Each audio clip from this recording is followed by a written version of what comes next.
Welcome to our TV briefing program. Let's dive into today's news, shall we? First up, in a move that's raised more than a few eyebrows, the UK government decided to skip a hefty £10 billion increase in defence spending. Instead, they're cutting national insurance, sparking a heated debate among Telegraph readers. Critics argue that safeguarding the nation isn't something to be taken lightly, suggesting that perhaps a peek into the Ministry of Defence's spending habits could free up some much-needed cash. Talk about prioritizing your pennies, right? Now, shifting gears to a bit of drama from the US, Lisa Mara, formerly entangled in a ballot counting dispute in Arizona, has landed a top state job.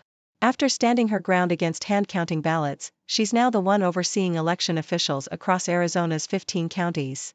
It seems like a plot twist worthy of a political thriller, doesn't it? Meanwhile, down under in Australia, small towns are basking in their unexpected Hollywood moments. From hosting iconic movie sets to celebrating their cinematic heritage, these towns are proving that you don't need to be in the spotlight to shine. Lastly, the Just for Laughs Comedy Festival is facing a tough crowd, financially speaking, with losses piling up in 2023.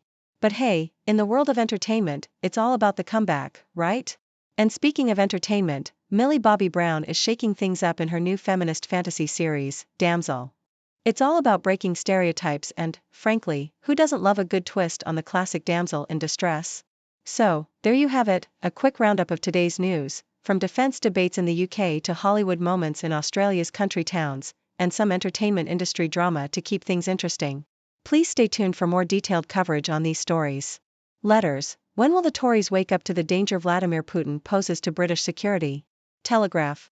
The UK government's decision to forego a £10 billion, $13.3 billion, increase in defence spending in favour of a cut in national insurance has been criticised by readers of the Telegraph.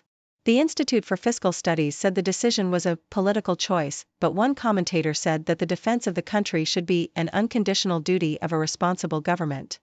Another suggested that the money could be found by improving the inefficiencies in the Ministry of Defence's procurement processes. The government's decision was seen as a disgraceful dereliction of duty. A local Arizona elections chief who quit in a ballot counting dispute just got a top state job. The Toronto Star. Lisa Mara, the former elections director for Cochise County, Arizona, has been appointed as the state's elections director by Arizona Secretary of State Adrian Fontes. Mara resigned from her previous position after refusing to comply with the demands of two Republican supervisors to hand-count ballots in the 2022 election. She will now oversee elections officials in Arizona's 15 counties and will be responsible for equipment testing, candidate and petition filing, election night reporting, and canvassing. Mara replaces former elections director Colleen Connor, who will now serve as the state policy director. Mara previously won a $130,000 settlement from Cochise County for her treatment. You wouldn't think it to look at them, but Australia's country towns have had their Hollywood moments. ABC. Several towns in Australia have gained fame as movie locations and have celebrated their connection to the film industry.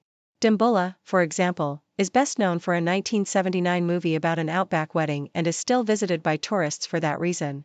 Clunes has transformed from a mining town to a literary village and is famous for its Booktown Festival, as well as its association with the Mad Max film. Silverton near Broken Hill revels in its Mad Max connection with a museum dedicated to the film. Hanging Rock has moved away from its movie past and is now known for its indigenous history and as a concert venue. Just for Laughs suffered series of costly losses in 2023 ahead of insolvency, report. The Globe and Mail. The parent company of the Just for Laughs Comedy Festival, Group Just Poor Rire, suffered a net loss of over $7.9 million in the first 10 months of 2023, according to an insolvency trustee report. The report cited various factors contributing to the financial difficulties, including an underachieving comedy festival in London, a loss from staging the 2023 Montreal Just for Laughs Festival at a loss, and the cancellation of the Toronto Festival. The report also mentioned that bans on live events during the pandemic, changes to YouTube and Facebook video monetization rules, and the TVA Group's decision not to purchase the 24th season of the company's prank comedy show, Gags, all had a negative impact on revenue. Group Just Poor Rire announced earlier this month that it would cancel its flagship Montreal Comedy Festival this year and seek protection from its creditors, but hopes to return in 2025. DCI Jackie Malton, if I'd been on the hippie trail, I could easily have been drawn into Charles Sobridge's deadly web. Telegraph. Charles Sobridge, the real-life serial killer and con man depicted in the BBC Netflix drama The Serpent, has been released from prison in Nepal after serving 18 years of a life sentence. In a new 3-part series titled The Real Serpent, investigating a serial killer, Sawbridge is confronted by 2 former Met detectives and a forensic psychologist about 5 murders in Thailand in 1975. The series includes taped excerpts of his original confessions to Richard Neville, the founder of Oz magazine. Sawbridge has retracted these confessions and uses the documentary as an opportunity to convince people that he is not a serial killer. Retired Detective Chief Inspector Jackie Malton, who served as the inspiration for DCI Jane Tennyson in the TV series Prime Suspect, interrogates Sawbridge in the series. She describes him as charming, charismatic, highly intelligent, complex, and complicated. Sawbridge admits to poisoning, robbing, and drugging people, but denies killing anyone. Malton notes that Sawbridge has no respect for human life and believes he has no respect for women. She also reveals that Sawbridge made jokey references to slipping something in her drink during their conversations.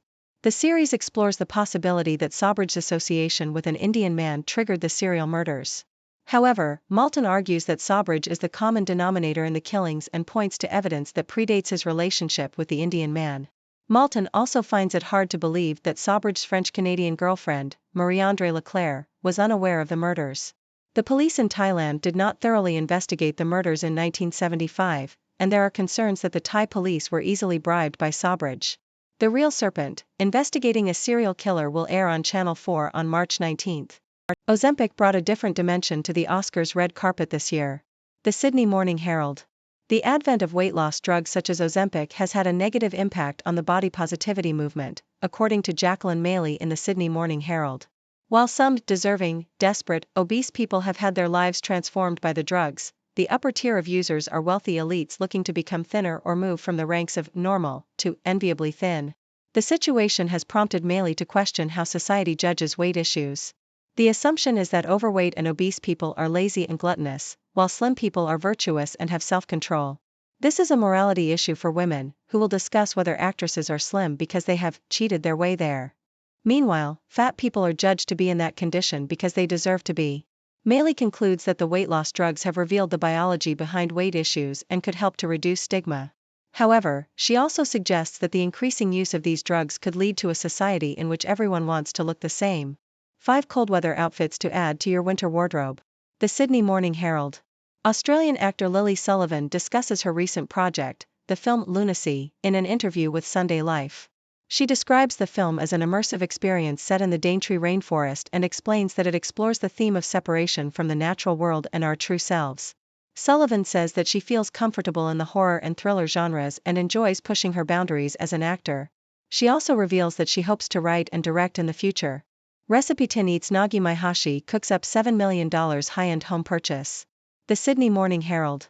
Food blogger and author Nagi Maihashi of Recipe Tin Eats has purchased a Victorian-era house in Hunters Hill, Sydney for $7 million. The property was sold off-market by Brezoquitney's Nicholas McAvoy. Maihashi, a former senior executive at Brookfield Multiplex, has gained success through her food blog and book, Recipe Tin Eats Dinner. The property in Hunters Hill was sold just 4 years after it was last sold for $4.75 million. Thank you for tuning in. The content above showcases the latest briefing reports and analytical synopses, thoughtfully curated by the 6Do team. These insights stem from a wide array of reputable media outlets, think tanks, government sources, and specialized experts worldwide. We encourage you to explore these sources for a comprehensive perspective.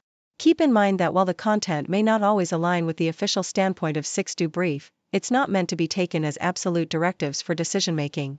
Comprising seasoned media professionals, learned scholars, and accomplished scientists, the 6Do team embodies a trailblazing, fully independent media entity.